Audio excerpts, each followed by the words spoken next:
এখন এই মুহূর্তে আমি রয়েছি গোপালগঞ্জে ঢাকা খুলনা মহাসড়কের রাতই হর্টিকালচারাল এলাকায়।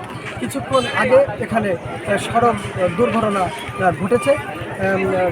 ঢাকা থেকে ছেড়ে আসা দোলা পরিবহন বিপরীত দিক থেকে ছেড়ে আসা গোপালগঞ্জ থেকে শোভা গ্রিন লাইনের সাথে মুখোমুখি সংঘর্ষে দোলা পরিবহন রাস্তার খাদে ছিটকে পড়ে রয়েছে, তারই একটি চিত্র আপনারা দেখতে পাচ্ছেন। আসলে এই ঘটনায় আহত হয়েছেন 8 থেকে 9 জন। সংবাদ পেয়ে ঘটনাস্থলে কাশিয়ানী থানা পুলিশ, ভাটিয়াপাড়া ফায়ার সার্ভিস ও স্থানীয়রা সকলে আহতদের সকলকে উদ্ধার করে নিকটতম কাশিয়ানী স্বাস্থ্য কমপ্লেক্সে চিকিৎসার জন্য পাঠিয়েছেন। এখানে ঘটনা ঘটার সময় যারা উপস্থিত ছিলেন আমি একটু তাদের সাথে কথা বলবো।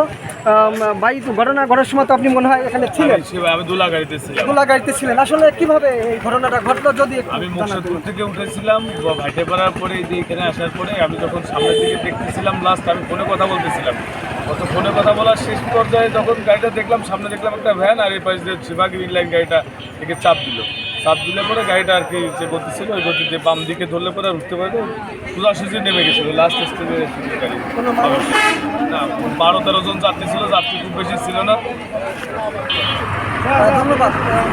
যেমনটি শুনছিলেন বলছেন যে এখন পর্যন্ত কেউ মারা গেছে এমনটি শোনা যায় নাই।